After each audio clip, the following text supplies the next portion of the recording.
I'm Jessica, and this is ATC Presents Daebak K-Rambles. We're a couple of friends review Korean dramas.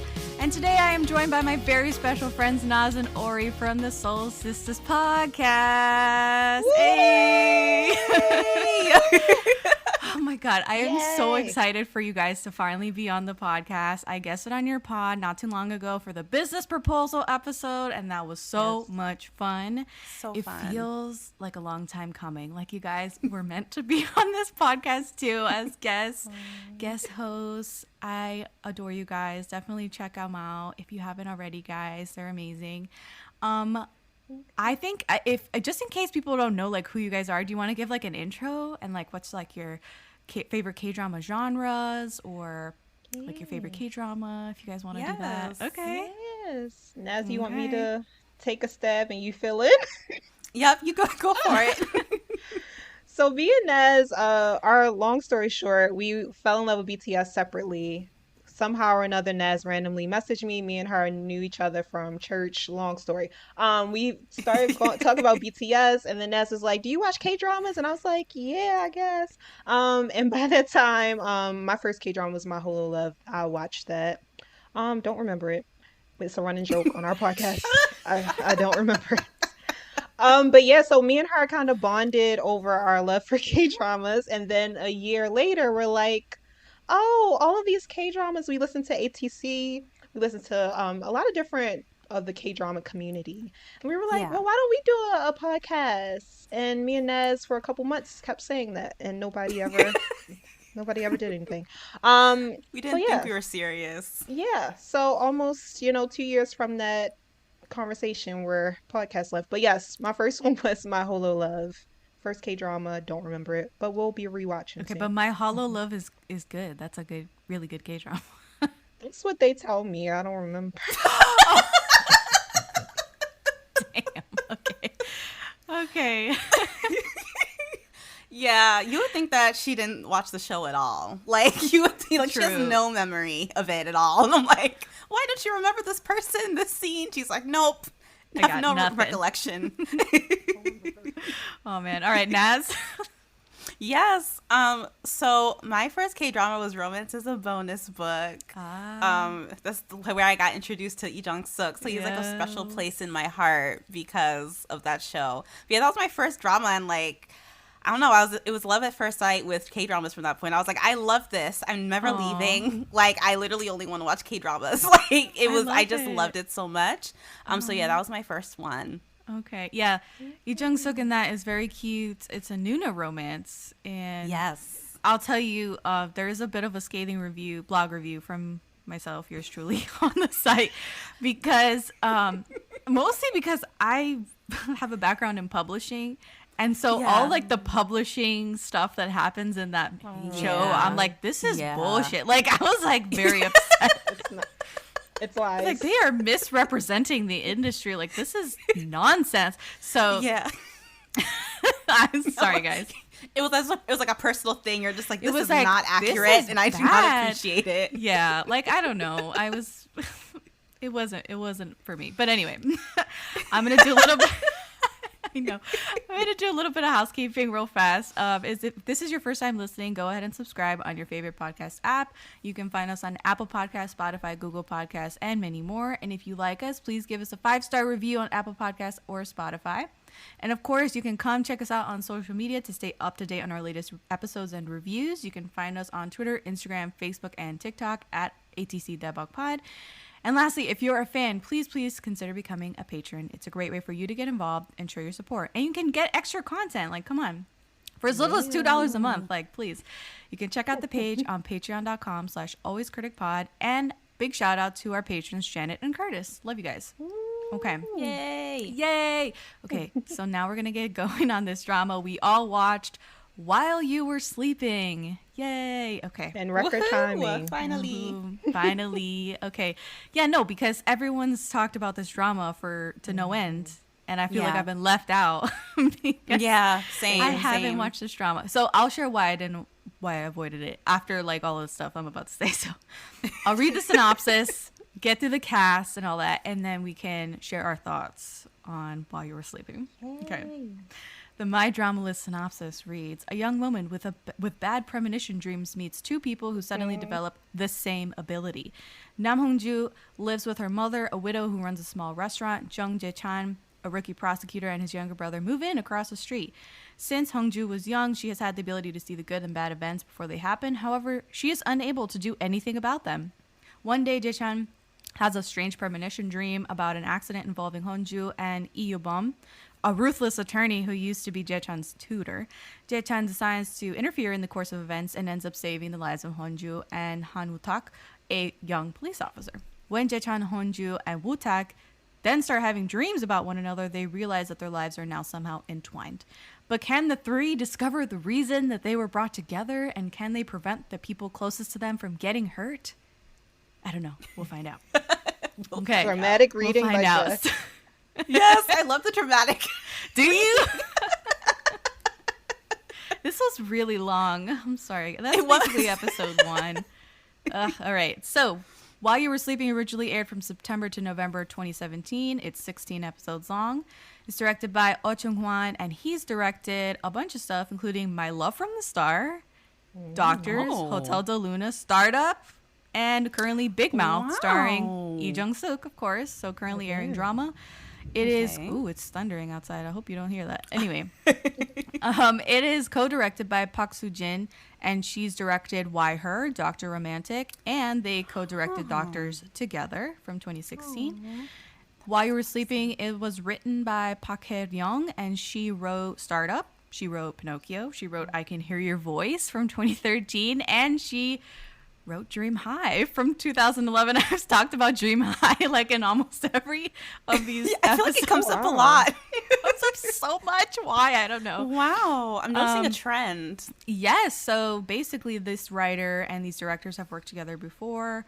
Startup, Doctors, and Dream High, of course, like a couple of these dramas already star Bae Suzy. And she stars as Nam Hong-ju. She was in Startup. She was in Dream High, Goo Family Book, Uncontrollably Fond, Vagabond, a bunch of stuff. We covered Startup on season 2 of Daebak. So if you want to scroll back in your podcast feed, you can hear our thoughts about that. I had Curtis from the Infatuation podcast on for that one, and he was a little bit contentious, so just beware of that when you listen to the Startup episode. That was a fun episode. It was. He was playing a devil's advocate a lot, and I was like, you don't need to do this. He was like, I want to make it more interesting. I'm like, why? You don't have to, though. Yeah. I don't know. And then, of course, While You Were Sleeping also stars Lee Jong-Suk. We've mentioned him before. He plays Jung Jae-chan, and he's been in I Can Hear Your Voice from 2013. We just mentioned that one. Dr. Stranger, Pinocchio, W, which we covered on season 1 of the podcast. Romance is a bonus book. Your first K-drama, Nas. And he's currently starring in Big Mouth. I'm not sure when that was going to end, but it's a 2022 show. Yeah. We got some supporting characters I'll run through really fast. We have Jung Hae-In as Han Woo-tak. Hats off. We love him. Yeah, he's had a really good few years here. He's been in Snowdrop, DP, One Spring Night, Something in the Rain, Prison Playbook. I'll have you know that if you scroll back in your podcast feed, you can hear my thoughts on Prison Playbook because we just covered that one. Also with Curtis from Infatuation. We've also done Something in the Rain review. Also on season 2. That one's with Caitlin from No Sleep for Dramas. And those have been really fun. Oh my God, we've also covered Snowdrop. That was the first episode of season 3. So don't forget. Anyway, in case you guys don't know, we're like a Jung Hae-In podcast now. Basically, literally did not intend to cover this much Jung Hae-In dramas, but here we are. So he's amazing. So he's why awesome. not? Yeah. Yes. So we also have Lee Sang-yeob as Lee Yoo-bum, the attorney that we mentioned in the synopsis. We have Kim Won-hae as Investigator Choi, and he's the nation's ajashi. He really is. Wonderful man. I'd love to meet him someday. Yes. He's been in everything. So a few things I'll mention. He was in Startup as well. So you can, again, something we've covered. He's been in Strong Girl, Do Bong Soon. We also covered that on the podcast. He's been in Hwarang, Youth of May. He's been in Signal, which we covered as well in season 1 of the podcast. So we've also become a Kim Won-nae podcast. Last person I'll say is Ko Sung-hee, plays Pro Shin.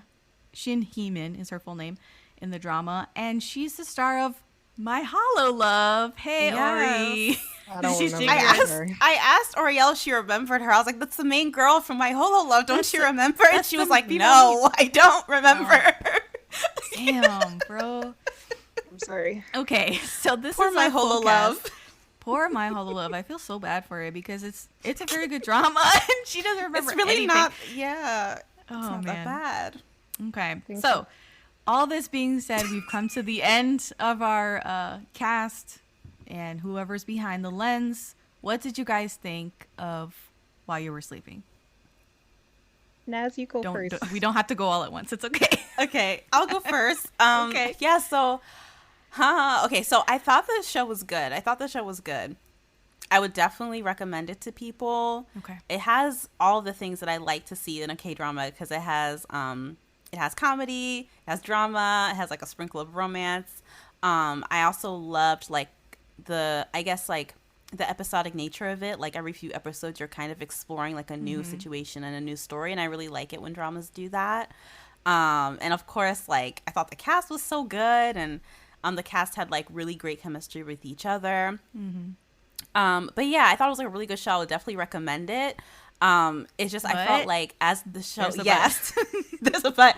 As the show went on, I think that things did start to waver a little bit. Like in the middle, things kind of started to kind of come apart a little bit for me, personally. And I'll go into that like deeper later. Okay. But yeah, like I'm really glad I watched it though, because it was always on my list. But it's like you guys know, with watching K-dramas, your list is ever growing. It's always growing, and it's like, you know, I'm like, when am I ever going to be able to get to these older shows? And there's newer shows, current shows I'm watching, and it's just like it's like a never-ending existential crisis situation. Like I'm never going to watch everything I want to see. So I'm really happy I watched it. And you asked us to come on and review it, but. Yeah, I definitely have some thoughts, like the intricacies of the plot. Good. Yes. No, I have thoughts as well. We all have thoughts. Okay. Ori, what did you think? So I started watching this in May before you asked us, and I was just, in my freedom phase of K-drama. I don't know what that means. But I started watching it, and I watched the first 2 episodes, and she asked me like, what do you think? I was just like, it's okay. I'll get to it eventually. So when Jess asked us to come on the podcast, I'm like, okay, yeah, I'll go back to watching it. And now I see why I didn't like continue watching it. It's not my favorite drama, y'all. I'm just gonna say that right now. We'll get into why later. I did like seeing Hae-In for 16 plus hours because I love him. And I did like the main romance, but it was not an enjoyable watch for me. And whenever we get to soju bottle ratings, mine isn't high. Okay. Yes. So I'll jump in here and give my general thoughts on the show. I thought this show was going to be amazing just based on the first episode. Because I watched that first episode. I was like, holy shit, this is amazing. Yes. This is so good, right? Yeah. It had so much like momentum and potential, and it had the tension going throughout it, and you can sense the romantic, couple like happening, and it just felt right. Like it hit all the right notes and beats in the first episode, and I was like, ooh, perfect first episode, perfect villain, like whatever. Right. And then it kept going, and I was like, I don't know about this show. Like I was like. Like I think that I wasn't bought into Suzy and Jong-Suk as a couple. Oh my goodness, Jess, thank you. Okay. Thank you. Because I was like, I was so nervous because this was one of the things I needed to talk about. Okay. I don't think it's a secret that Suzy and Jong-Suk's characters are supposed to be endgame. Like they're supposed to be together. Oh yeah. They're the romantic leads. Right. And so you kind of go into it, you sense that this is where the writer wants to take it. And then like a few episodes in, I'm like, why do they like each other? Right. Like I was like, where's the basis of like their like love? Like, why does he actually Right. give her the time of day? Because she's just seems so not delusional, but delusional. Like she's making it seem like he's like after her and he's like doesn't want anything to do with her. So it goes from that to like 0 to 60. He like loves her. Yeah.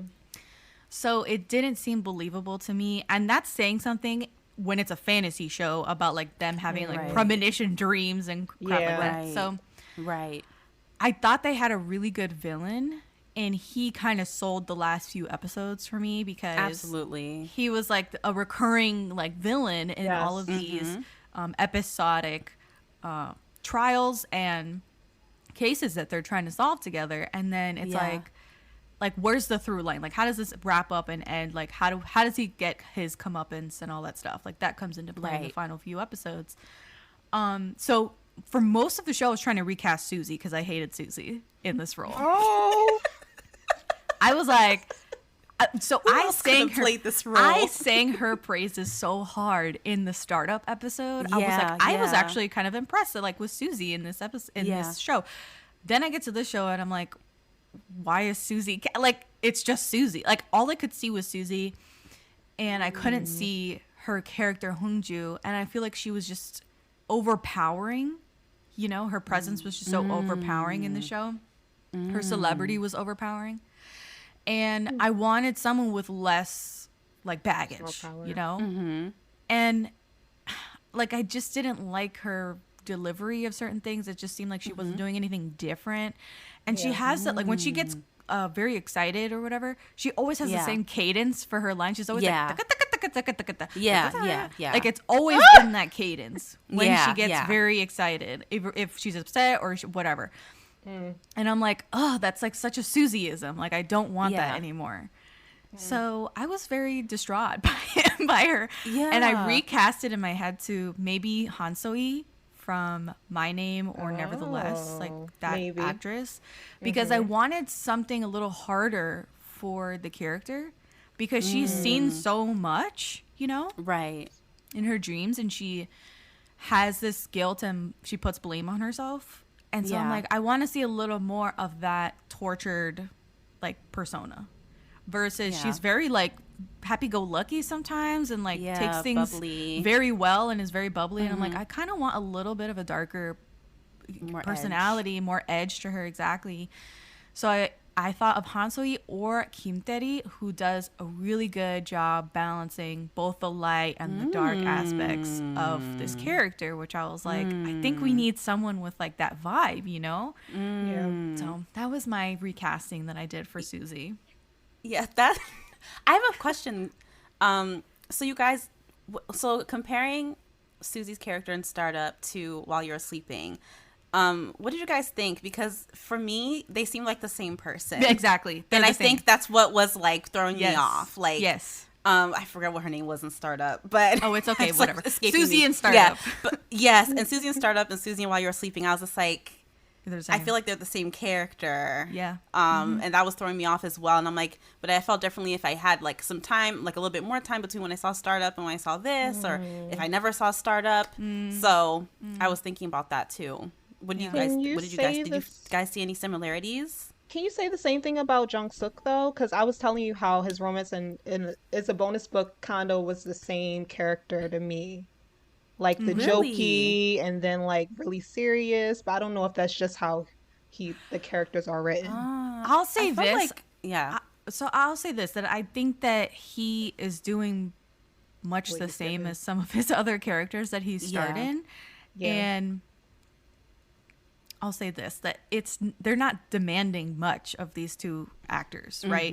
Sure, like there's nuances to every character, and this plot like gets very thin and then gets very thick at times, and it's you know, a revolving door of characters and scenarios that they have to overcome. But on the whole, they're not flexing anything that we haven't seen before, you know? It's the same sort of like script for a fantasy romantic K-drama. Like it feels like B for B a little bit like W. It feels a little bit like you know, Suzy's stuff as well. Like Startup.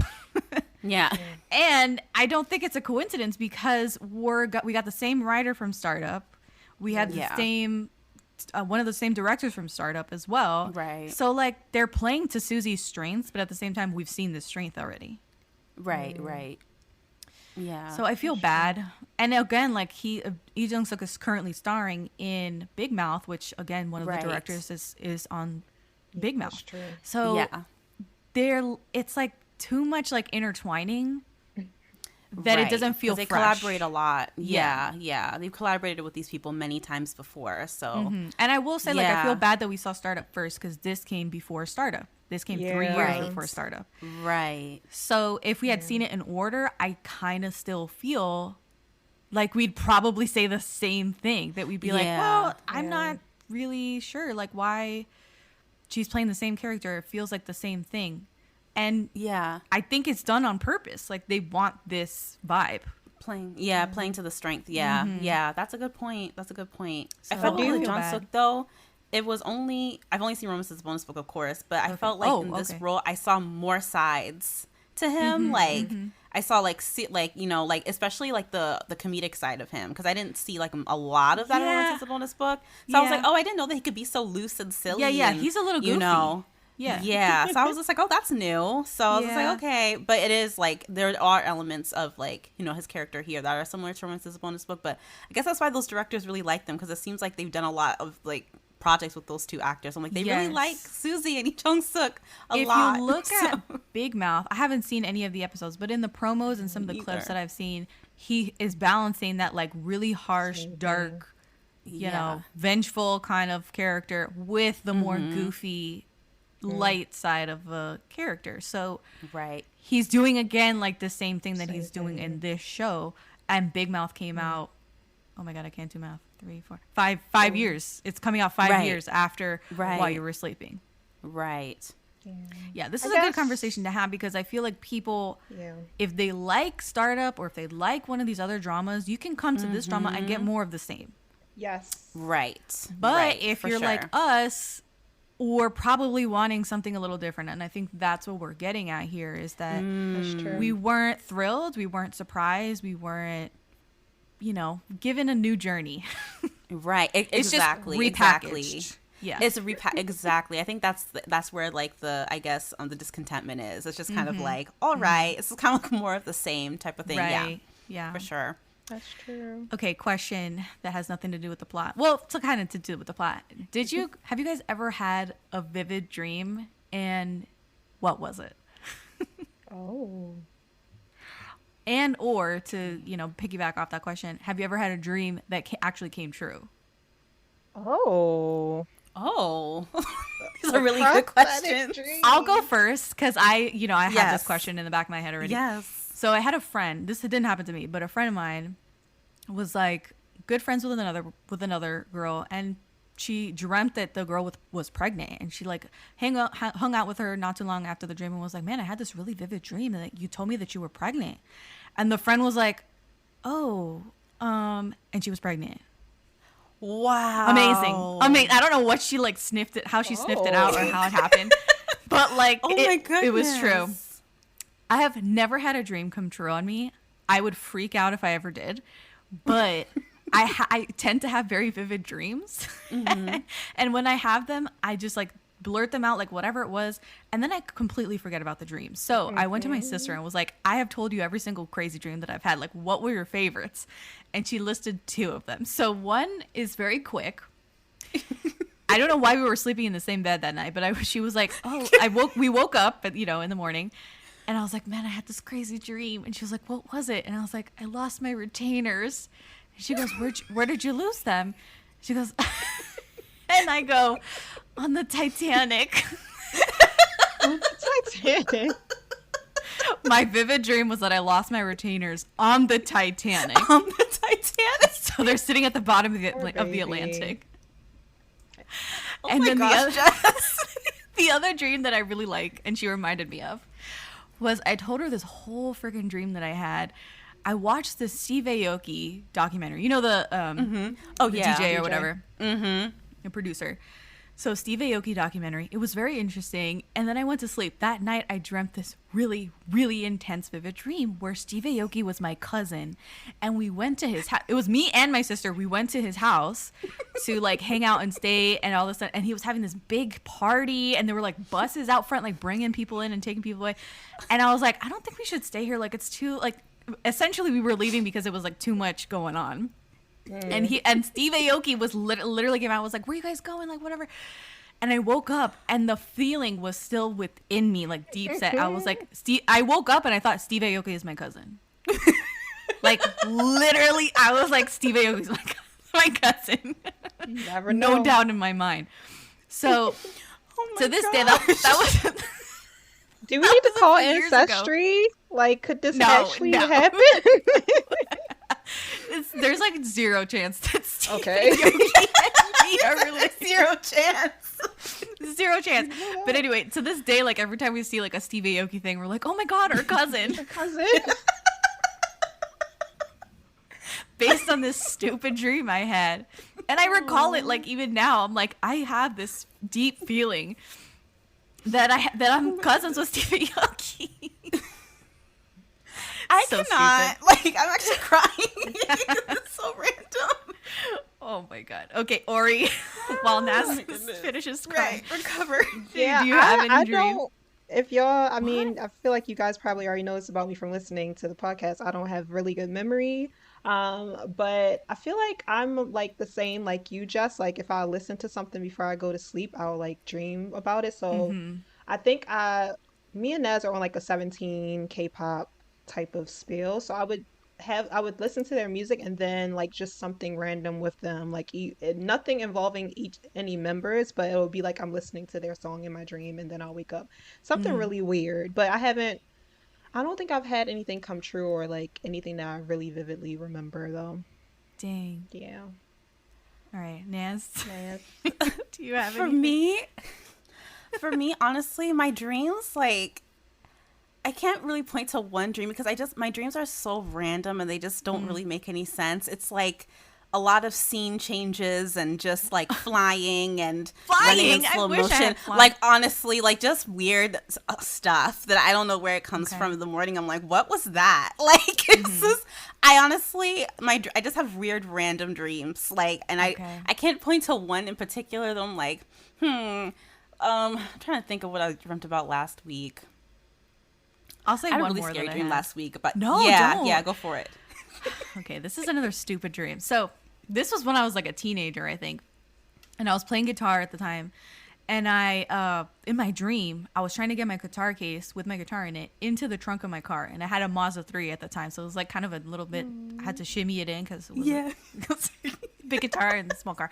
Anyway, and someone came to help me, and it was Bill Murray. Bill Murray came out of nowhere and was like, "Oh, like let me help you put your guitar in your car." And I was like, "Oh my god!" And in my dream, I was like, "Oh my god, you're Bill Murray!" And I was so excited. And I took a selfie with Bill Murray in my dream. And when I woke up, I was like, "Oh shit, I gotta send that selfie to like all my friends and family that I met Bill Murray," because it was so deep. Like the inception was so deep that I was like, I met Bill Murray, and I took a selfie with him. So. I literally went in my phone. I was like looking for the selfie, and I was like, "Oh my god, it was a dream!" Like I literally the come down was so harsh because I thought I had met Bill Murray, and to this day, like I think that dream was too real. Like it was too vivid because you know how Bill Murray like is like effervescent and like goes wherever he wants and shows up at people's weddings and stuff like randomly.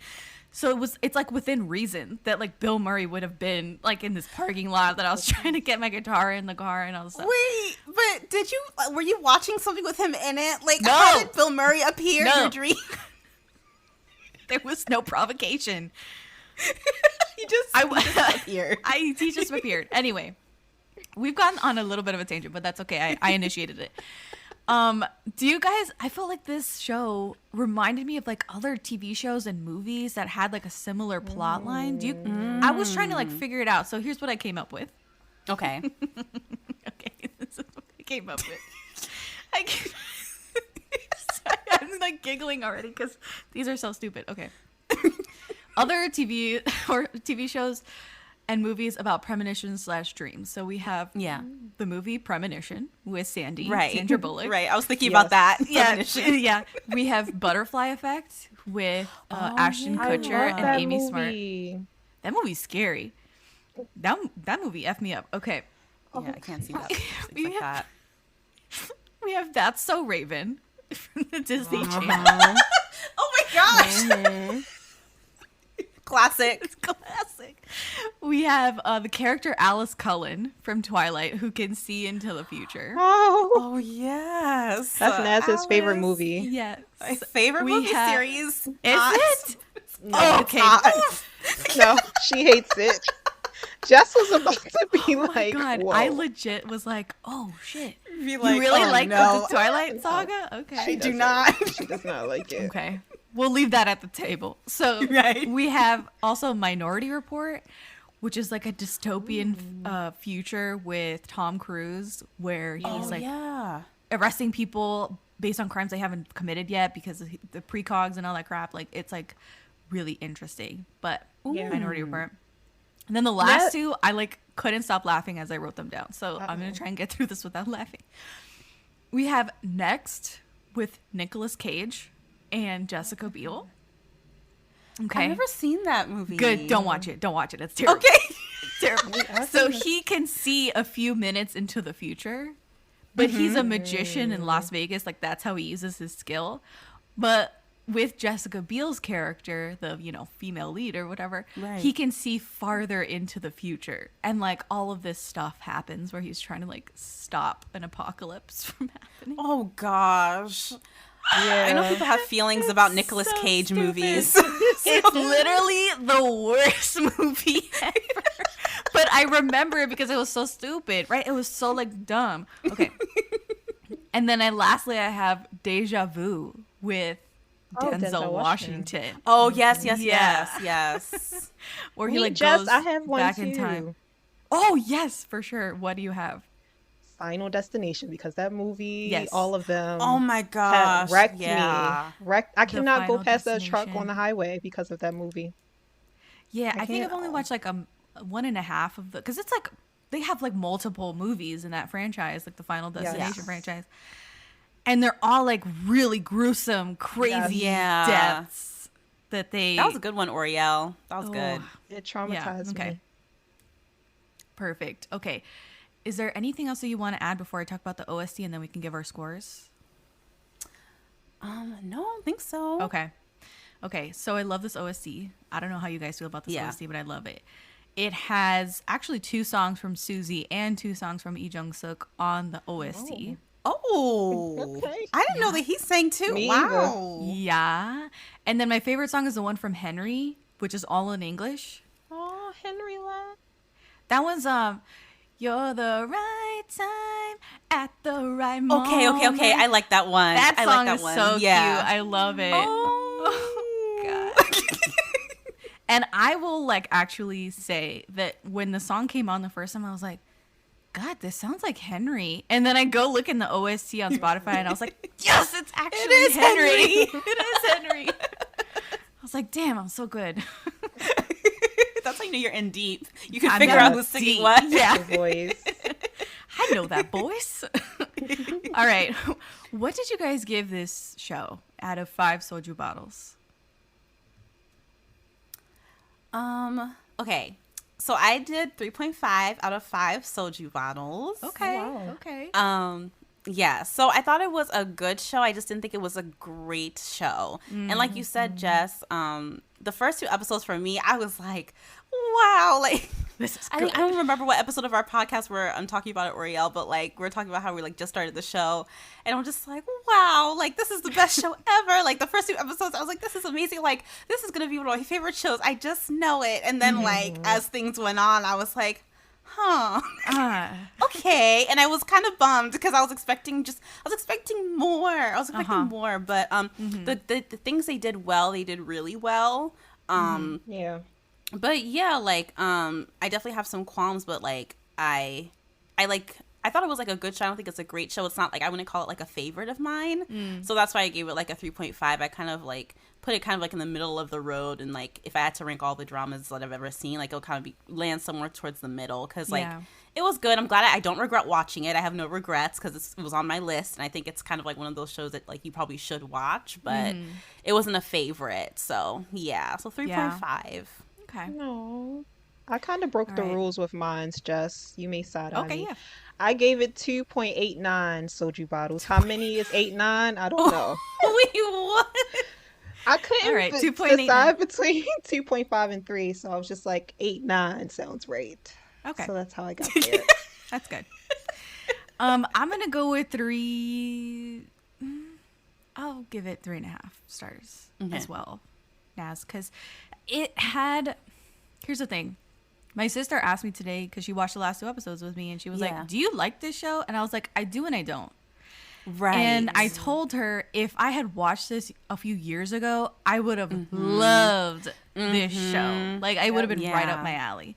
But I'm watching it now, like, after a few more seasons of having watched K-dramas and having watched these actors and other things. And I'm just like, this is not, like, doing it for me.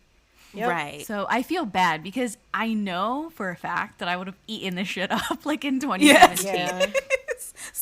Same. Now I'm like, no, like, this is not it. Yeah. I think But Jung Hae-In is always standard. Right. Jung Hae-In, he was the highlight of the whole entire experience, to be honest, for me. We'll talk about him. No, I agree, because I was thinking, like, I feel like if I watched this, like, early on in my journey, I probably would have been like, this is the best show ever. This is the best. But I think because I've seen so many, and I know, like, what these actors can do, and I've seen, like, similar plots, like, done better. I'm like, I know that something like this could be done better. I know there could be, like, a tighter story. So that's why I was just like, it's 3.5. So yeah, totally Can agree. I make a request for you both? I think Naz already said she may watch this eventually, but just based off y'all comments for Suzy, can both of y'all watch Uncontrollably Fond? Because I love her I've seen in that. I've seen Uncontrollably Fond. Did you like it? Uncontrollable melodrama. Okay, so let's talk real fast about this show before we get into spoilers for Why You Were Sleeping. So, Uncontrollably Fond is very, very sad. Okay, it does not have a happy ending. For people who are like wondering, should I watch this? If you don't like if you need the happy ending, do not watch Uncontrollably Fond. No. I felt that it was okay, right? Because it's also her being like a journalist. Like she was in While You Were Sleeping. Yeah. But it's just so much emotions like running through the show. I don't know if I would like necessarily recommend it to somebody who's like just in it for like the rom-com stuff. Like it's not a rom-com. Yeah. So I would love to rewatch Uncontrollably Fond to see how it holds up and how I feel about it now. But I think at the time that I was watching it, I was just like very confused is the wrong word, but I was just like dumbfounded. I was like, is this really happening? You know?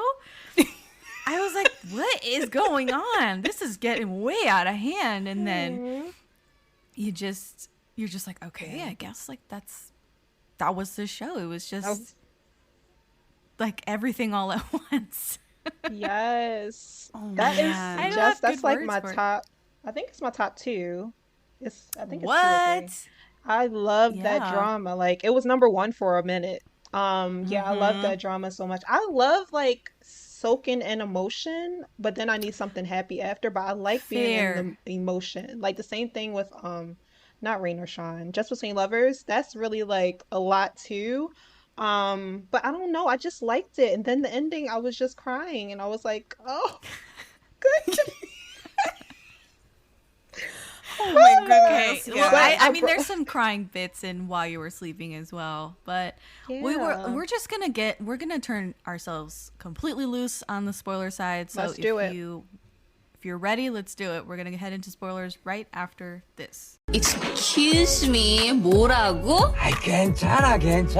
You know, I have no 친구. Oh, sorry. Swear, disgusting shit. What? All right, we're on the other side of spoilers, guys. So anything goes. If you don't care to be spoiled on while you were sleeping, then keep listening. We're going to go all in. So, ladies, where would you like to start on this show? I actually, for early on, I was like, this is kind of heavy on the law stuff, on the procedural aspect of law and order or whatever. And those are not my favorite dramas. So anytime like that happens, I'm like immediately kind of taken out of the drama a little bit because I was hoping for a little more fantasy side. And certainly there was like a lot of fantasy because of the dreams, the shared dreams and stuff. But I'm not sure if I was necessarily too invested in the whole paperwork. He's a prosecutor side. Right. If you feel me. However, we did see some startup actors in this show. And of course, like startup came later. So the domestic abuser husband from like early on, he was in startup. He was like the stepdad who was like rich and stuff. Oh my gosh, I knew he looked familiar, but I couldn't figure out where he breaks his nameplate like on his desk and stuff. Oh my gosh, do you remember? I didn't realize that was him. Yes. I was like, oh my God, it's that guy.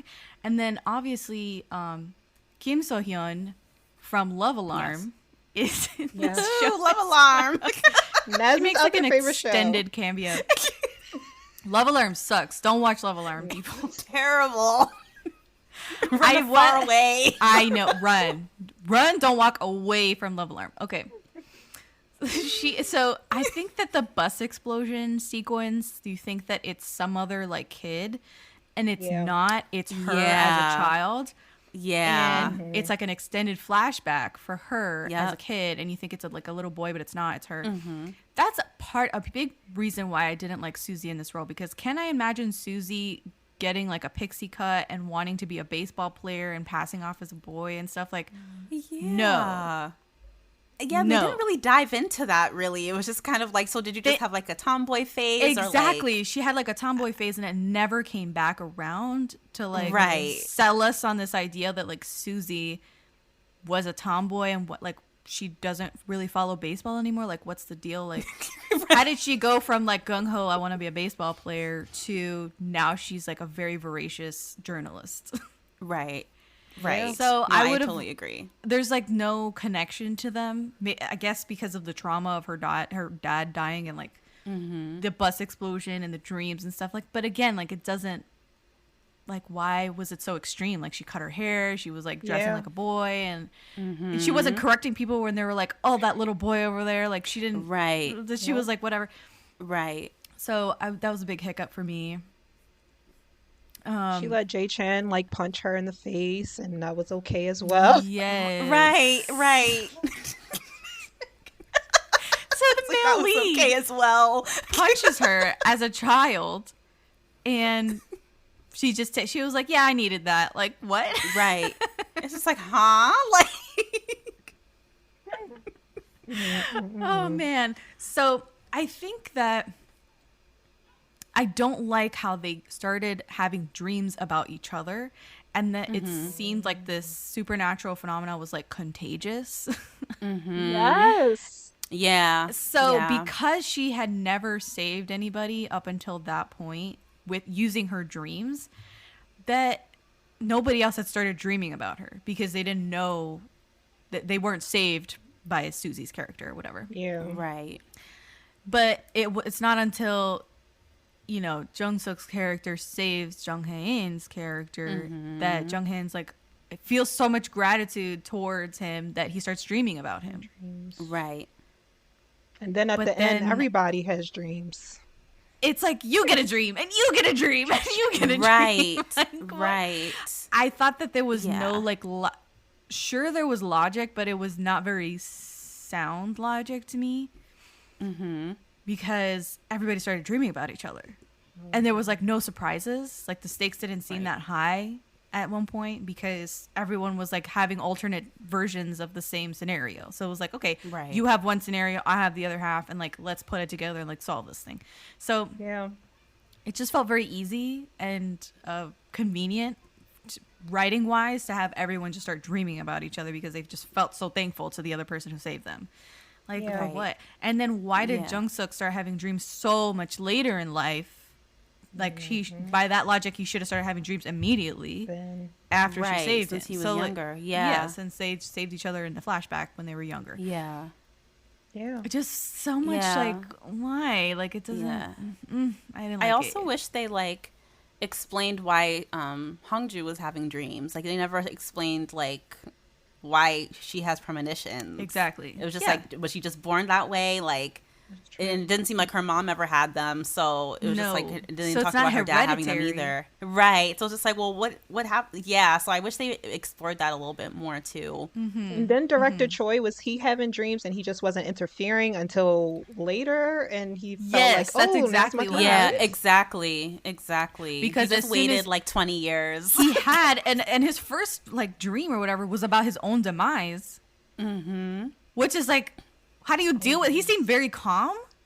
As well. Like he was like, like the friend is saying something, like his partner or whatever is in the room, and he's like, "You're not thinking of like committing suicide again," or in his words, he was like, "You're not thinking weird thoughts again."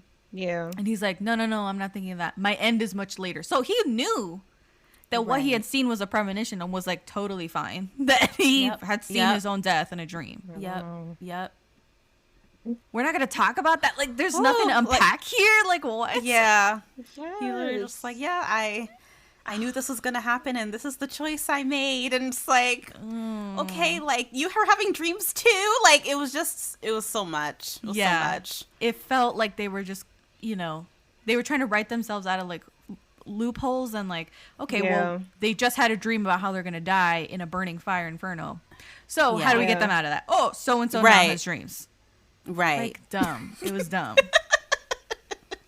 And I don't really understand that, because he can have dreams about himself and other people. I mean, I guess, I don't know how his work, because all the other three, like there's one in the circle kind of, they had dreams about one person who saved them. He can have dreams about himself and the rest of them. I'm confused on that, but maybe I'm confused about how Hongju, also piggybacking off what you're saying, Hongju was having dreams about randos. Like random people. Like her power was, well, I'm calling it a power, but hers was different than everybody else's, because hers was just like, I'm just having premonitions about everybody, and then Jae-chan's like, right, and then Jae-chan has dreams only on her, and it seems Woo-tak dreams about Jae-chan, and then prosecutor investigator Lee. Wait, what's his name? Director Choi. Choi. Inspector Choi. Investigator Choi. Oh my gosh. But then he has dreams about Jae-chan, I guess, because he was the one that saved him. So it's just kind of like, so all these other people are only linked to the people that saved them, but her, it's just like everyone, but they never explained why. And also, halfway through the show, she stopped having dreams about other people. She was like, I'm having dreams about you going to work every day. Like, I know what you're doing. Like, what? Right. Why? When before she was just dreaming about, random man with a cigarette, he's gonna blow up, or like, her dad or whoever, and it's just like, so she and her mom, like, so I don't know. I wish I got more explanation. It just seemed a little bit annoying to me that she never tried to like. I'm sure she tried, but didn't seem like a true effort on her part to change these people's fate. Until all of these guys start like circling around her, and I'm like, okay, that takes away a lot of like her agency as a person, as a female character who like started this whole thing. Like, she doesn't seem to want to do anything. Like, she's like a damsel in distress like the whole time, even though she has the greatest power. Right. Yeah. I didn't like that. Totally agree. Yeah. Huge speaking hole of the plot, huge hole. Like, what is this hole? And they fill it with more dreams. They're just like, they keep having dreams. You get a dream. You get a dream. You get a dream. You get a dream. And you get a dream. Oprah meme. Okay. So, Jung Hae-In, let's talk about this guy. Amazing second lead.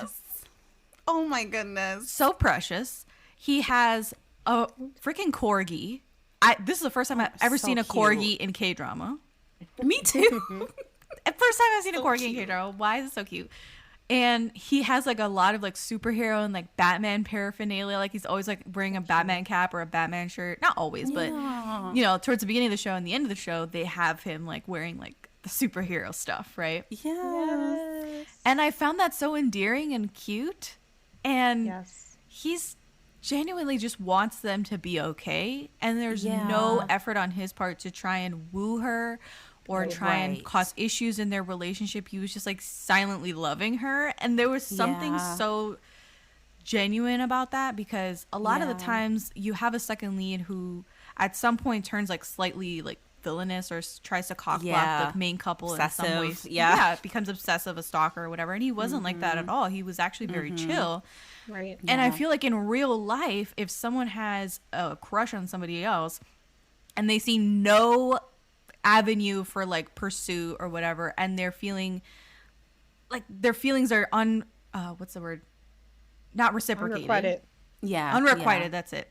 Yeah. You're not going to go crazy and start chasing after them and like trying to break up this couple, especially when you have this shared experience of the dreams together. So like, I felt like it was very believable for him to just be like, you know, whatever, like never confesses to her or nothing. Nope. Right.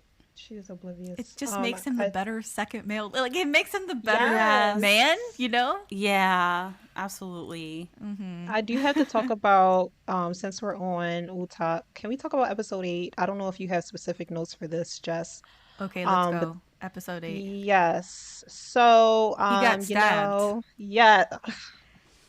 All right, I was trying to build up to it, he got stabbed for her. So many times. So many times. Injured for her, yeah. I was traumatized. It was too much. But yeah, he would die for her.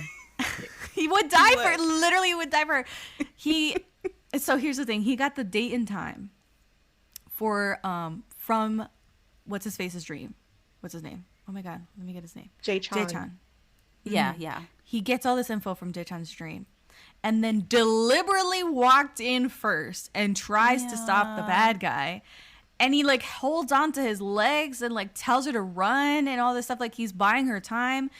And like he did this on purpose. Like he knew like everything was going to happen. Yeah. Oh my gosh.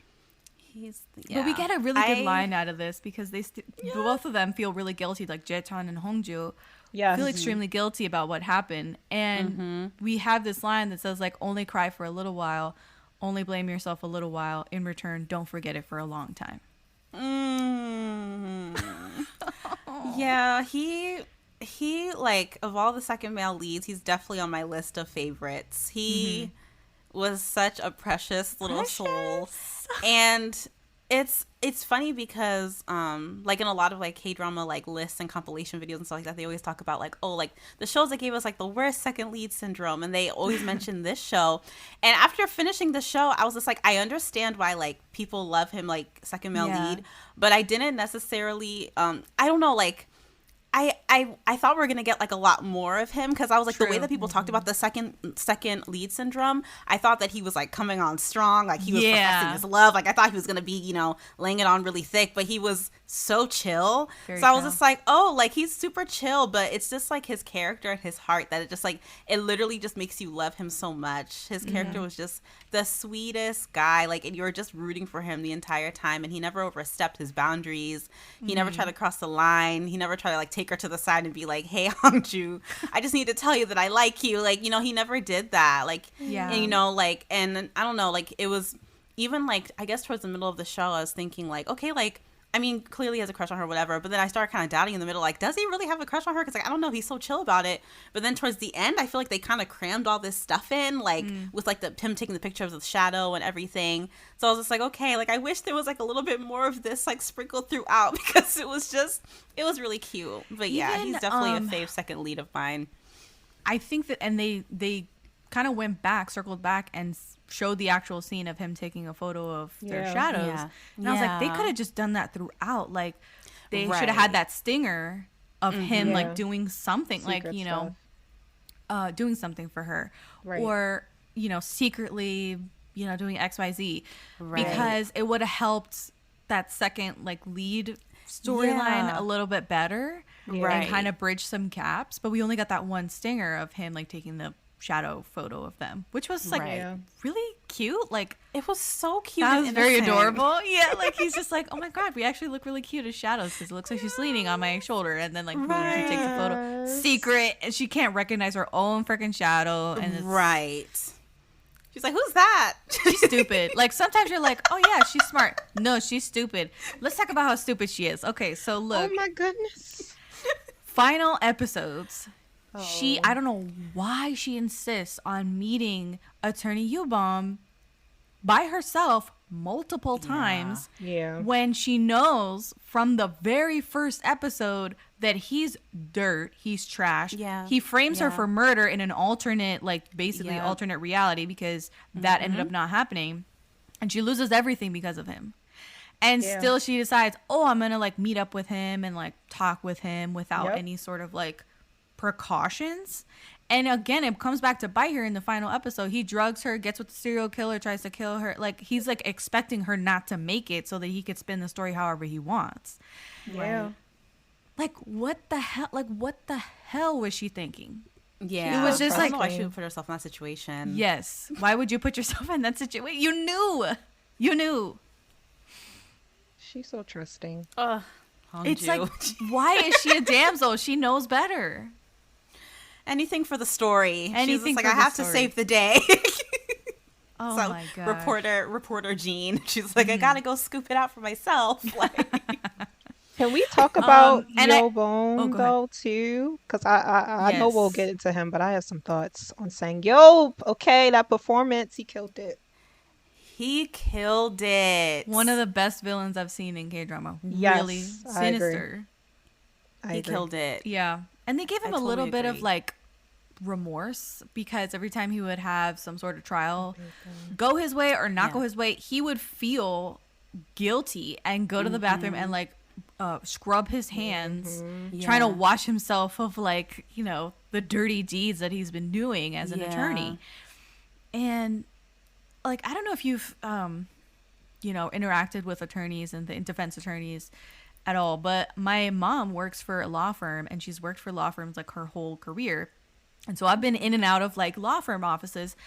And I just think that they kind of portrayed this kind of weird because defense attorneys know that a lot of the clients that they have are guilty, but you know, they deserve due process. That's their whole thing in Yeah. America and in the, you know, system that I've witnessed with the defense attorneys. They're like, yeah, sometimes they'll be guilty, but they deserve due Right. process as well. And that's like Yeah. the leg that they stand on is they look to that tenet of our, you know, law system Yeah.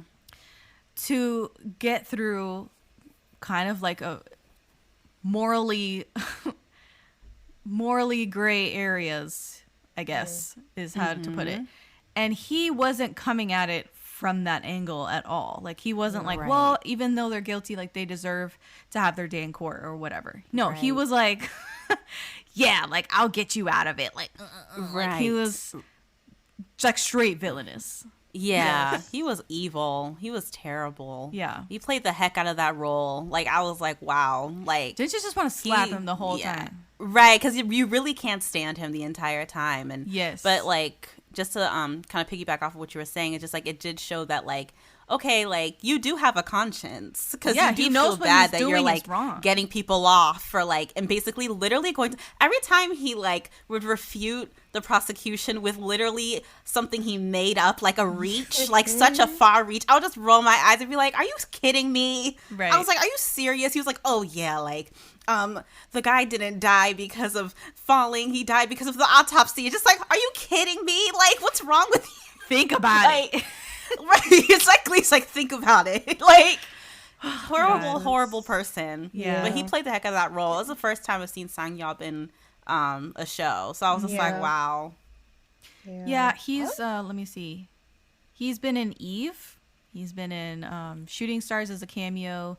He was in Doctors as a cameo, which Doctors is, I think, yeah, both of the directors worked on Doctors. So he had already you know, worked with the directors before. He was also in The Innocent Man with Song Joong-ki.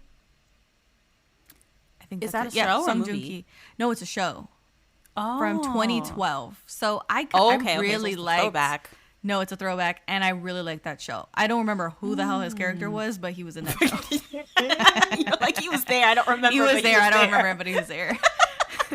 And that's a good show, so I recommend it. But yeah, I also was very taken aback. Again, I don't really like to watch the police procedurals and the prosecutor procedurals that they have in K-drama. I don't really like that drama, the legal drama. Yeah. But I just hate the fact that they're going through some of these trials and they don't have a jury. They just have a panel of 3 judges. Yeah. And like that really bothers me because they're not being tried by like a jury of their peers, like not being judged by a jury of their peers like it is in the US. But in other shows, they do sometimes have a jury. They do. So like it just like it depends, and I don't know why it is or isn't that way sometimes, but it's like a little bit frustrating. Like their laws and stuff. Like if it's real, then it's like what? I did like the court sister act dance scene. That one was really funny. Jess, do you remember that? Yes, I do. That was amazing because she goes, I love him I love Jung Hae-In's character in uniform. I'm like a sucker for men in uniform, and he's like, but I have a uniform too. She's like, you have a choir robe. Yeah. That scene was hilarious. I've rewinded it like 10 times. Yeah, it's good. That's a good one. But yeah, I do agree because I'm watching Extraordinary Attorney Woo, and she had like a jury at least for episode 1, and I was like, oh, they do have juries in like Korean courts. So that's a good point, Jess. I don't know why yes and why no sometimes, but yeah. Right. Speaking of like going back to this romance that I don't really buy into. They try to up the stakes in the middle of the show around episode 11 when the mom suddenly like withdraws support from Jae-chan. Like what? That was so confusing and exhausting. Why? Like I would even like rewind and be like, did I miss something? Like what is going on with her? Like she cuts him off basically from recuperating at the house for more than 2 days. He got freaking shot in the street. Right. And she's like, you're not staying more than 2 days, right? Like it's like for what? And then she basically she steals the ring that he gave her, that he gave to Suzy. Like what? SMH. And she's like, oh, I'm thinking back to Suzy's character because she was a wailing mess essentially when he got injured, and she was crying because she made the reality worse. Like she changed her dream so that it was worse off than him getting stabbed and all this stuff. And it reminded her of her reaction to her dad dying in the bus crash or the bus explosion. And she says like, sorry, I can't watch my daughter like break down like that again. Like she's losing like her mind basically. Yeah. And I was like, your daughter sees, so let's take it, break it down. So your daughter sees the future in dreams, and she suddenly can't have any intense feelings about her messing around with the future or her boyfriend getting shot. Like, come on, like give her a break, you know? Seriously. Like it didn't make any sense. Come on, lady. Yeah. It didn't make any sense what she was doing. And she did it for like multiple like episodes. And she even did the same thing to Woo-tak at one point too. And I was like, why are you doing this? Like she kept doing it to people. And I'm like, you're being petty. Stop. I was like petty. And then she even said like, oh, I'm sorry, I was being petty. Like she stole a ring, like she's thieving and stuff in her own house. Like no. No. It was funny that she was keeping score between the boys. I love that. Like she was like, that. "Oh, that was funny. You like pickles? Cool." And then she'd like write down like a +1 or whatever. She was win? I think he did. He did the win most points. Yeah, and Jae-chan was like salty about it. He was like, "What is this more for? points than me?" He's like pouting. Yeah, Jung Hae-In will always be the winner. Number one. Yes. Number one. Yes. Speaking of some of the cases that they went through, so I found the case where they had to choose between doing the autopsy or doing the organ transplant. That one was really emotional and intense, and in all the good ways, right? Because I feel like they put that other prosecutor under extreme pressure, and she ends up showing extreme empathy toward the parent who lost their son, the parent who like had their son murdered. She was like, you know, I think that they should do the autopsy, because if I look at it from the TA's parents' perspective, like I would want my child, like I would want justice for my child. Right. Yeah.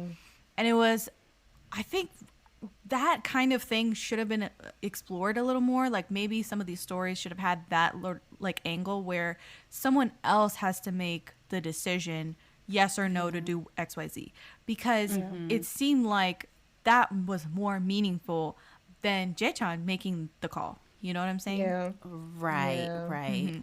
Because her son was like supposed to get the transplant. He did get the transplant, all that stuff.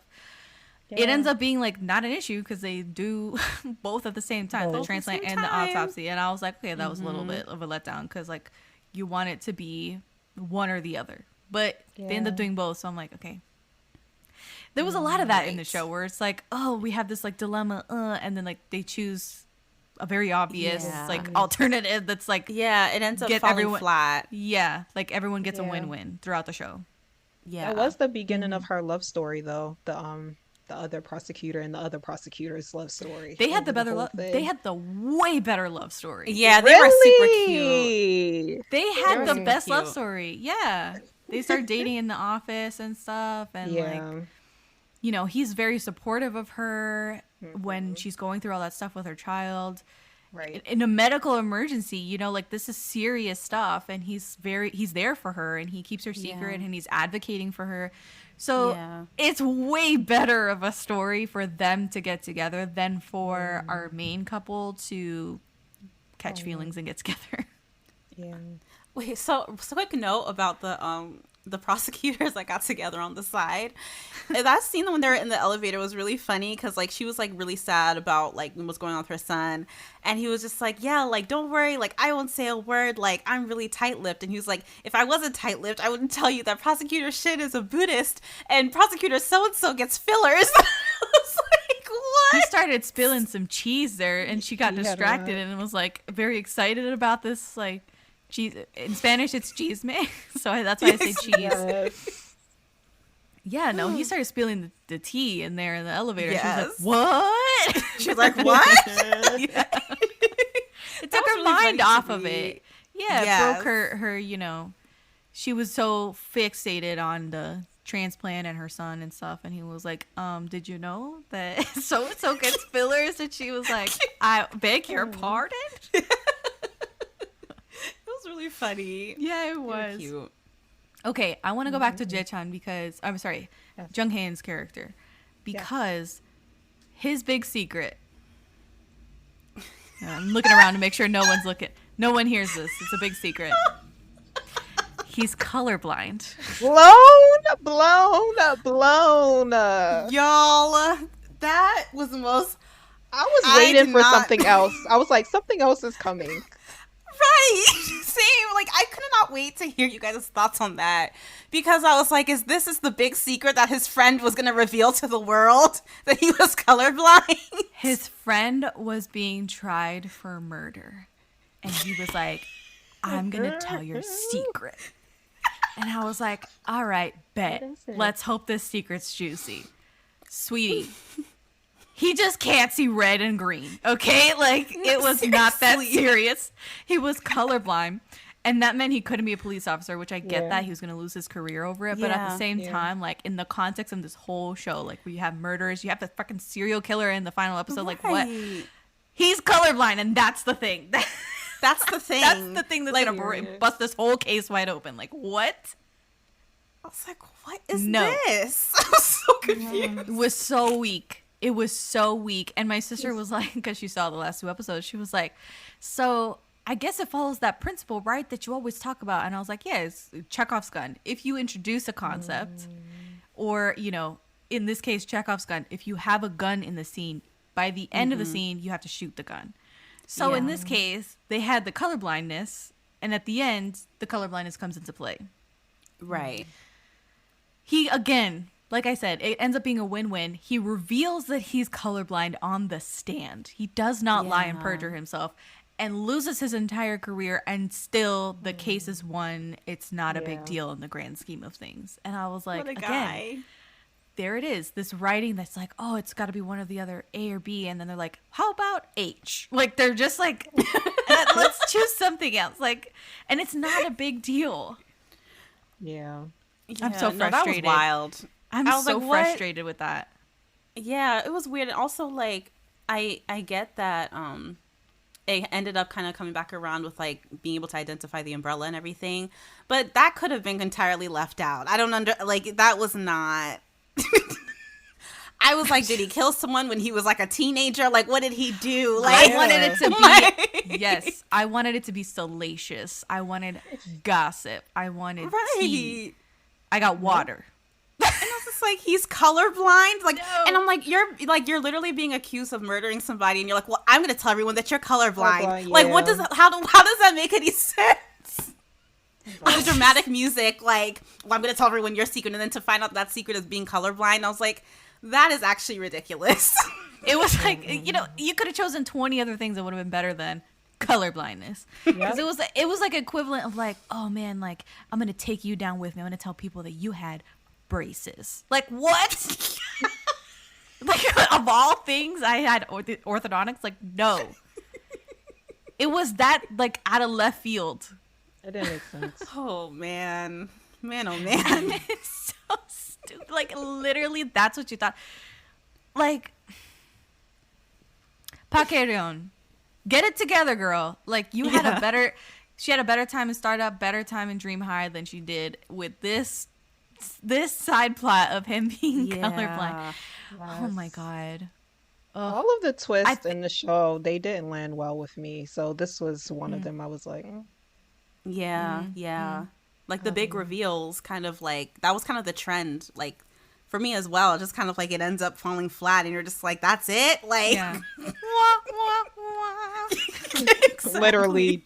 literally just so disappointing. Like, anyway, Investigator Choi ends up being the cop that they saved from drowning back in the day.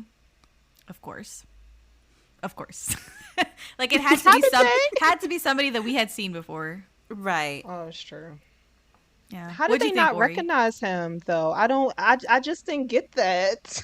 How did they not recognize him? I just don't understand. I don't know. I was just blown by this. In his 30s? He was like in that his man 30s? was 30 years old, and when they saved him from committing suicide, and then it's been, I don't know what, 15, 20 years? You're telling me they can't ID this guy? Yeah, I don't know. I was so blown when it was revealed, like, he saved them from that burning trailer debacle thing, and I was just like, why? It could have been somebody else, like, not him. Come on. But yeah. You know what? For me, like, I actually really wasn't mad at that. Like, I was just like, okay, like, that's cool. Like, I actually didn't have a problem with it being him. I had a problem with what happened later. We'll talk about that later. What happened? Okay, go for it. Oh, you go for it? Okay. Yeah. So, I think... Sorry, I'm not gonna lie. I like a massive eye roll when he got hit by the car, bro. Massive eye roll. Oh, no. It was very reminiscent of Why Her, so that's why I was like, oh, this makes a lot of sense with like the directors and the writers. Yeah, because something similar happened in Why Her. If you know. Park Soo-jin, just kind of like, just kind of like, why? Like, this is so like I just seemed like kind of like the easy way out. Very cliche. Very just I was so disappointed that that's the choice that they took, and I was like, of course he got hit by a car. So they were able to save tons of people throughout the show and each other like countless times. They can't save Investigator Choi. No. They can't save this man. Nope. That's because no one was dreaming about him. Evidently, you can only say someone was dreaming about him. Yep. Nobody was dreaming about Choi. He died. Yep. I'm so sad because and it was Yubum as well. Like, Attorney Yubum again, like, goes on a rampage and runs him down in the street. I don't know why he did that though. I guess maybe he was already like, well, I'm going to jail anyway. I don't know. But why would he add to his sentence? Like, exactly. He was so like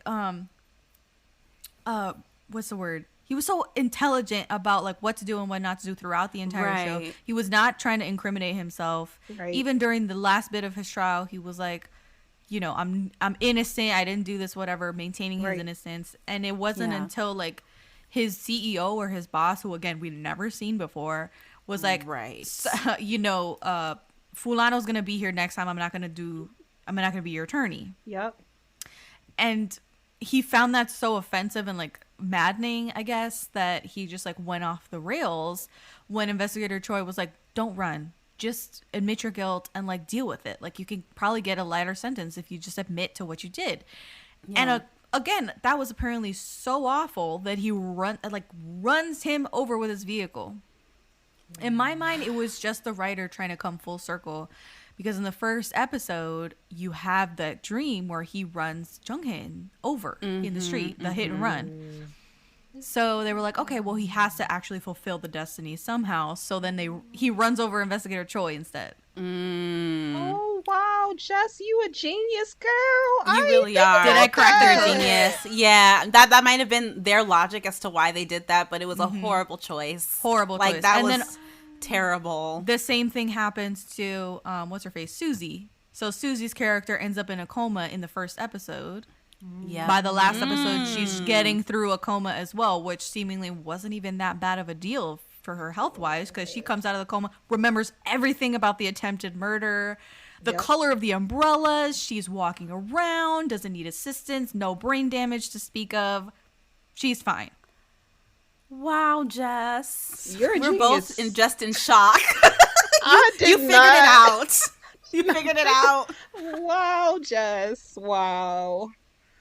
Whew, I don't know. I don't have nothing to say. I didn't mean to blow anybody's mind, but that I didn't like that they still stuck with the original, like, destiny, like the original fate that they had. Yeah. Like, he has to kill somebody by running them over with the car, and like she has to be in a comatose and all this stuff. Like,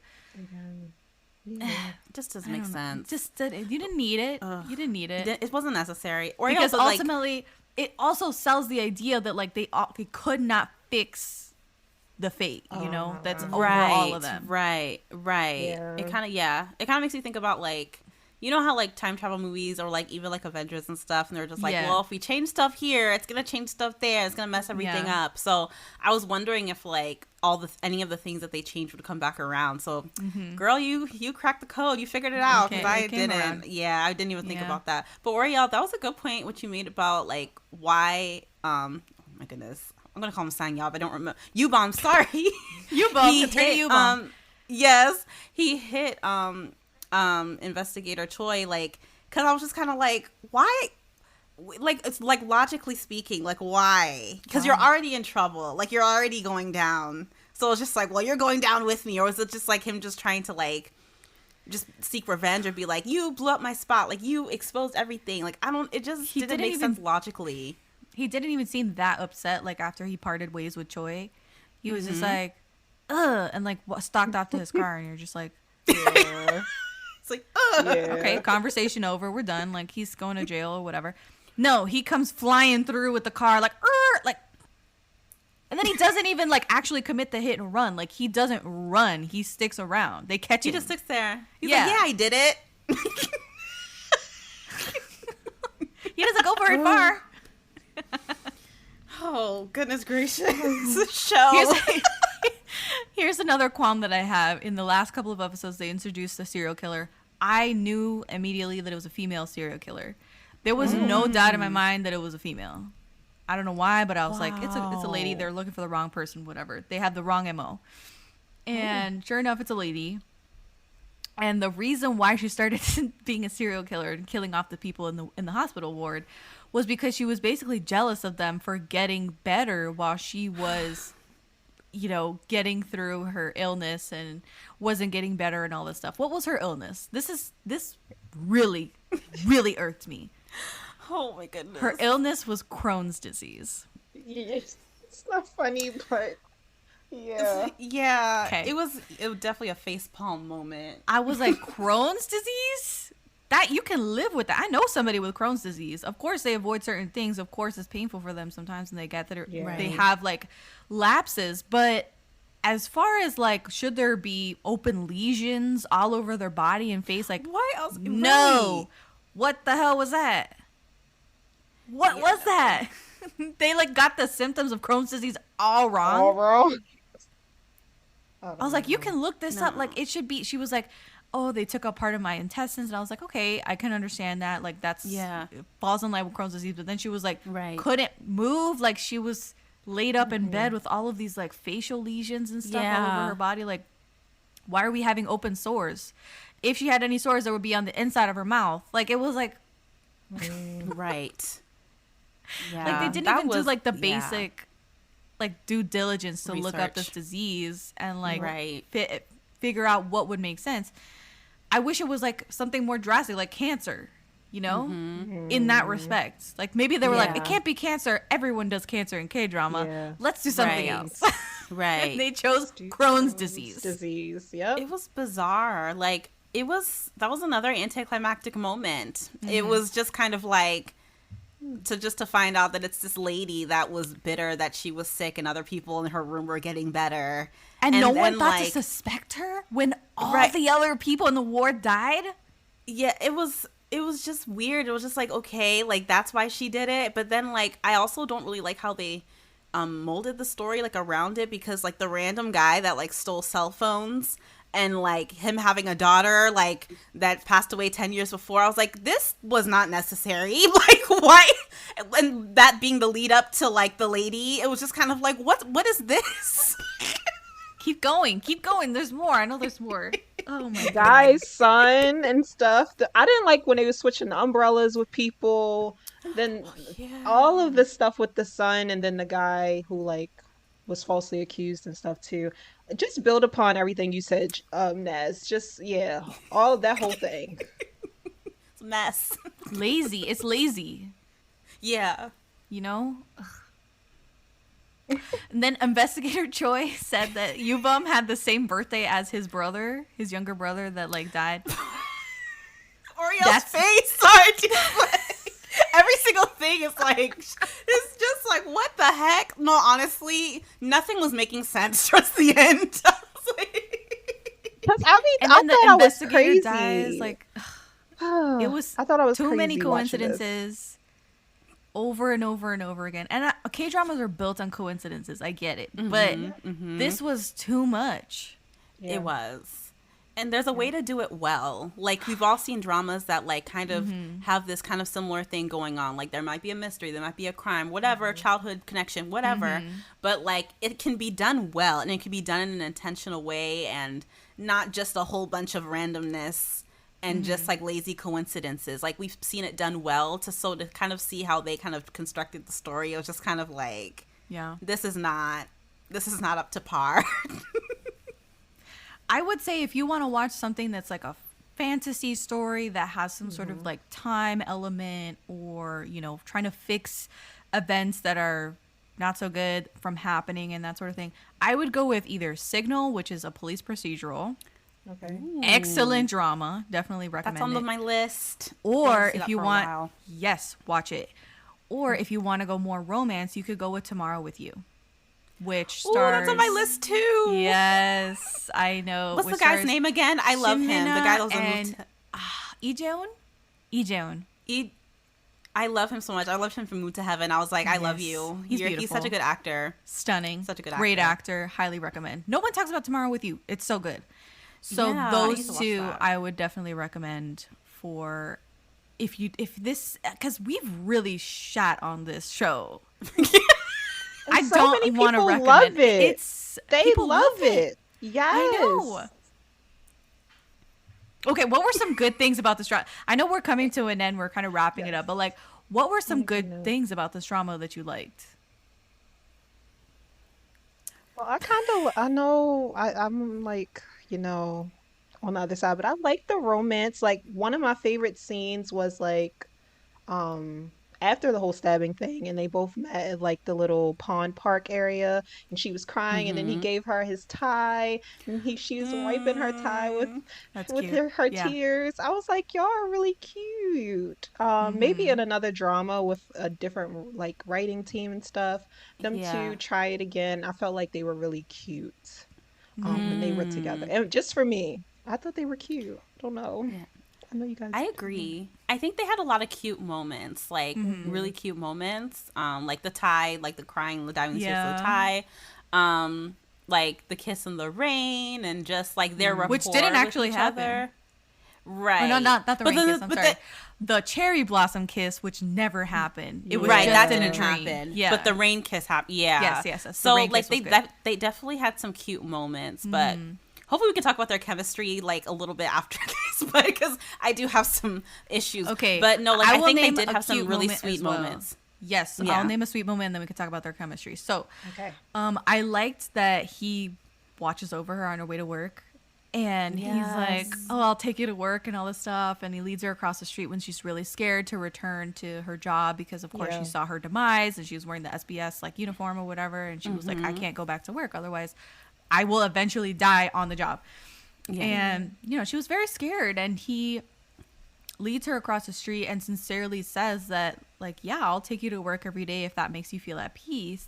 And, yeah, you can whine to me about protecting you if you want. And, you know.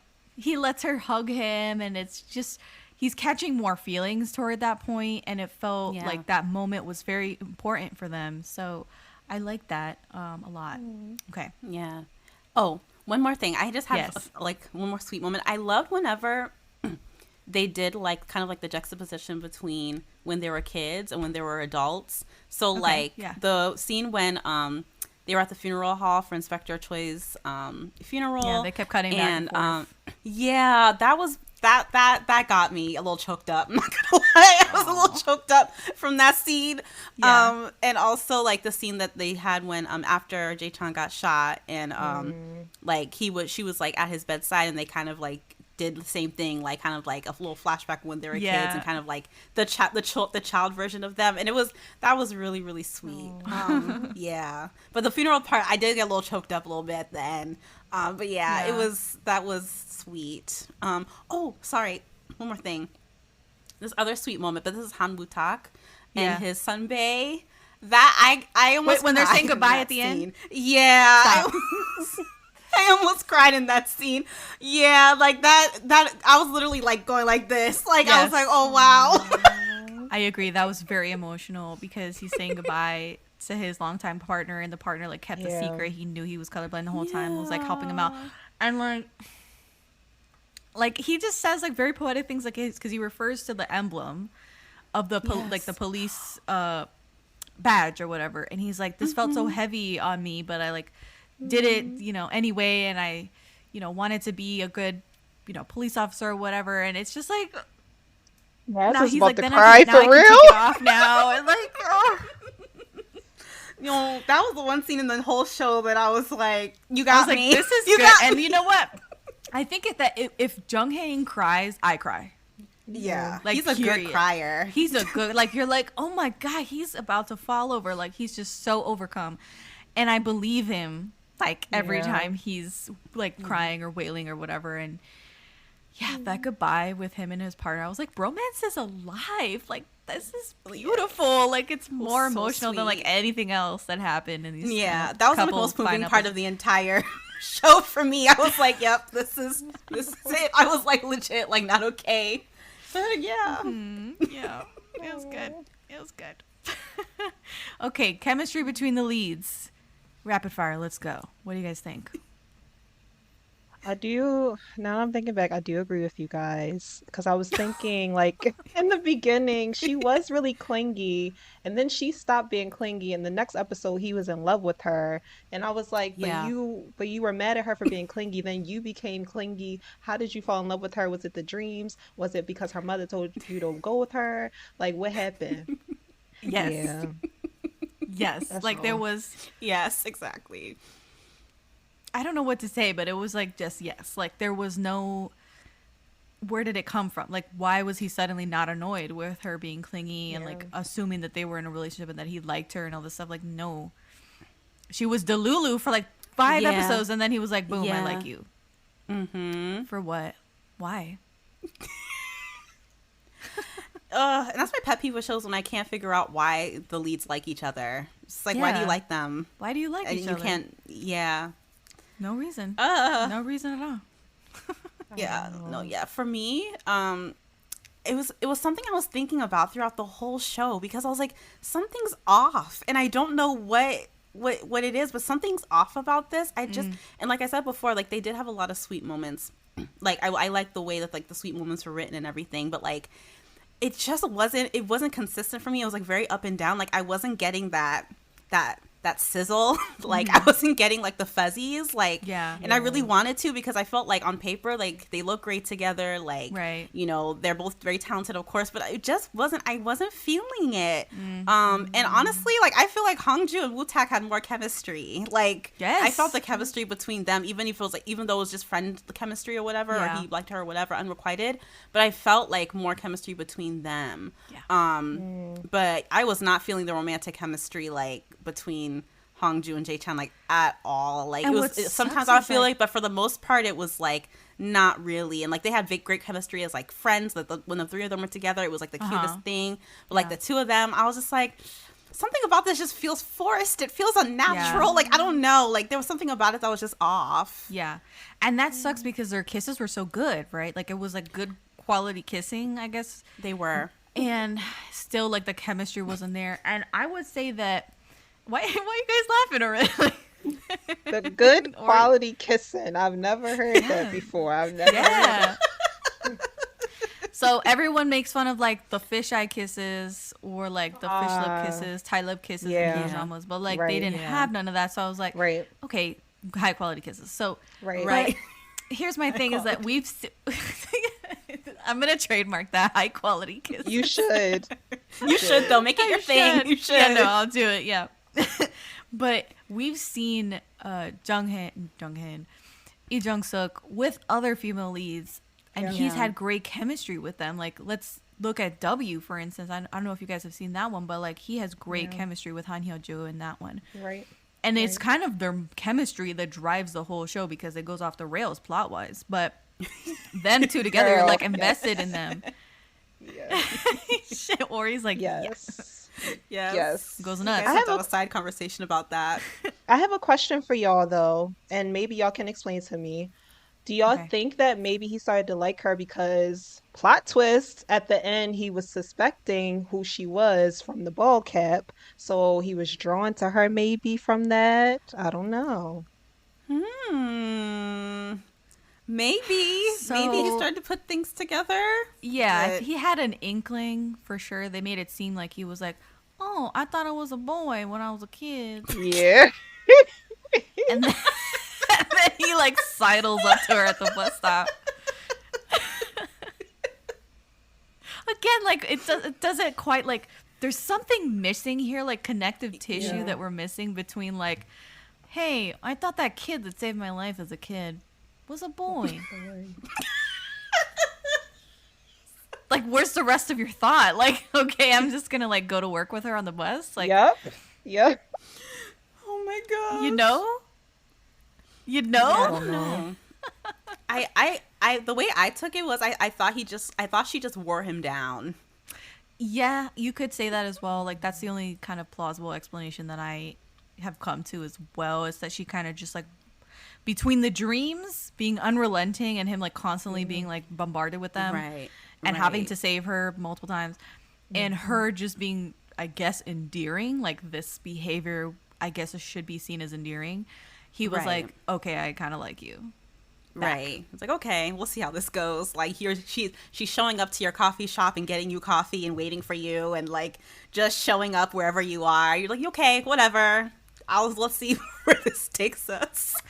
The one thing that I didn't, this is the last thing I'll say actually, is he kind of, when he gets shot, he has this like extended voiceover where he's like, I wanted to say this thing to you, blah, blah, blah. I wanted to tell you. And finally he says that he wanted to tell her that he was sorry, because when she confronted him on like his commute to work one time, he said he didn't believe her. Even though he had already experienced these dreams and knew that she was telling the truth, he still told her he didn't believe her, and that she should feel guilty, as a matter of fact, because if she's been having these dreams that come true and people are in danger, then she should feel responsible for trying to change their fate and trying to save these people. So the blood is on her hands, is what he was saying earlier in the show. And then during the voiceover, he's like, you know, dying. He's flatlining, all this stuff. He's like, I'm sorry. I didn't mean to say that. I should have just taken the umbrella that you handed me and said, okay, like, I believe you and I will accept, you know, this umbrella because it's going to rain or whatever, even though the forecast says no rain. Yeah. I liked that. And he doesn't quite say this to her. I mean, yes, later on when he, like, comes to and he's like, there's that joke of, like, him and the chief prosecutor, like, he's like got his hands all over him and he's like, I'm sorry, I knew that you were so he's like, it's like as a joke later, and she does show up and they kind of just, he doesn't say necessarily that all this stuff that happened in the voiceover. He just says, you know, I recognized you, why didn't you say that you recognized me, all this stuff, like, and goes straight to their past with the suicidal cop and their dads dying on the same day and all this stuff, their shared trauma. Right. But he doesn't reference, like, this very important, like, I feel like that's very important for him to say, like, I'm sorry, I believe you, and, like, I shouldn't have kind of made you become a superhero. Like, try and stop these things from happening. Because, you know, it's not your responsibility necessarily to try and, like, block all these bad things from happening.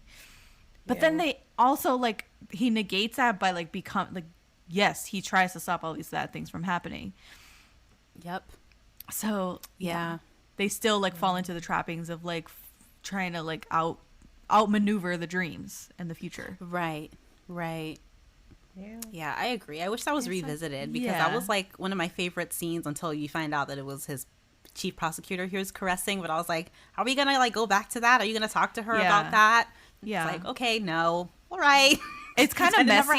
It's kind of messy because she's like, what do you mean? And she doesn't wear the ring and all this stuff. Yeah. And she's like, they don't go back to, yes, she was there, and yes, it was real. He wasn't, like, hallucinating after the surgery. Right. See, I still thought he was hallucinating until we just talked it out. I was just like, oh.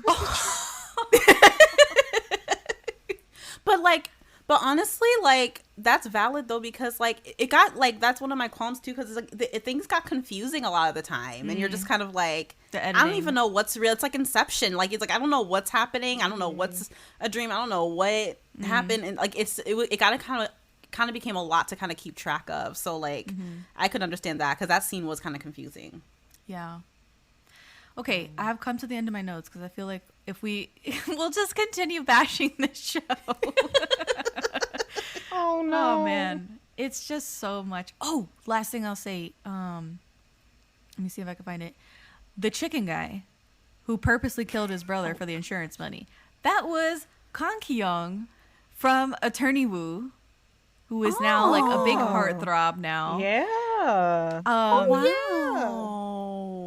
That is him, because I've been seeing his pictures around. Oh, okay, that makes sense. Yeah, and I was like, oh, he's like a villain. He's one of these killers that he's prosecuting, and he, like, killed, like, hundreds of cats or something in the neighborhood. Like, he was, like, running. So weird.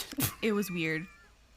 Did you like him as, like, playing a not a villain, but I guess like a villain character versus he's usually, like, a sidekick character, someone who's not necessarily good, not necessarily bad, like. And in Attorney Woo, he's very sympathetic, and people seem to really rally behind him. But in this one, he played like a baby serial killer who's killing off siblings for insurance money. So, two different people to me. Because in Attorney Woo, I was like, he's so charismatic, like blah blah blah. And then in here, I don't even. It could be two different people to me, honestly. Yeah. I think he was unrecognizable a little bit. Yeah. Oh man. Okay. I got a lot off my chest. I feel like this was a venting session. I hope you guys felt the same way. Yes. And that you don't regret watching this show. I don't regret watching it. It was just not this excellent drama that I was led to believe. You know? Right. Totally agree. I would agree with that statement for sure. It's not terrible. I don't regret watching it. I wouldn't, like, tell people not to watch it. I had high expectations. Yes. Like, it seems like one of those, like, staple dramas that people, you know, like, they say it's their favorite, and, like, it has been rated so high. Yeah. So I was like, it's gonna be amazing. So then I watched it and I was like, oh, okay. so sorry, Oriel. Because the whole time we've been watching the show, like, I'll like follow up with Oriel. I'll be like, okay, like, what episode are you on? Like, how do you feel about the show? And then she's just like, it's okay. And I was just like, what's wrong with it? Like, what's the problem? Because at this point, I still like liked it. Like maybe like 5 episodes in. And she's just like, I don't know, like, you'll like, let's talk after you're done with it. And then once I finished the show, I was like, I understand why she was just very ho-hum about it. Yeah. Because it's kind of all over the place. But it kind of like, this is really how I felt about Why Her as well. Because like, there's really good aspects to it. But there's also just like, what is going on here? So it's just like, I liked it, but I didn't like it. And it's like a very conflicted feeling that I had with that show as well. So yeah. Okay. Yeah. All right. I do want to look more into those threads of why people liked it because I didn't really look into that. So I'm gonna do that because y'all message Jess and let her know. Yes, message us at ATC Daebak Pod on all the socials. Like, tell us what exactly we're missing from this show. Yes, please. We watched all 16 hours, and I'm like, where's the? Why are people like up? I missed something here because I'm not seeing it. Right. And I feel so bad. The first couple of episodes, excellent. Really good episodes. Good. Yeah. Yeah. Uh-huh. Yep. No. I can't in good conscience like recommend this show. Anyway. Nas and Ori. Thank you guys so much for coming. This was like a family reunion. I love talking to you guys. Yes, thank you for coming on, making the time, watching the show. I know it's really difficult to watch shows outside of like your own like personal watch list or your own podcast list. Like you're just like, oh, one more thing. So I really appreciate you guys taking the time to do this and to talk. We've gone on for almost 2 hours. I feel so bad, but thank you. Where can we find you guys online? Yes, I do want to echo and say thank you, Jess, for having us. Hopefully we'll do this again, 3-peak, okay? Yes. But you can find us on Instagram and YouTube at Seoul Sistahs Pod. And yeah, we love being here. Thanks so much, girl. Yes. Thank you so much, Jess. We're so honored. Like, this was so much fun. So thank you so much for asking us to be on. Oh, this was so much fun. I'm sorry that we had a show that we ended up bashing, but that's just how the I feel bad. Just how the cookie crumbles. Anyway, that's been our show. I'm Jessica, and this has been the ATC Presents Daebak K-Rambles Podcast.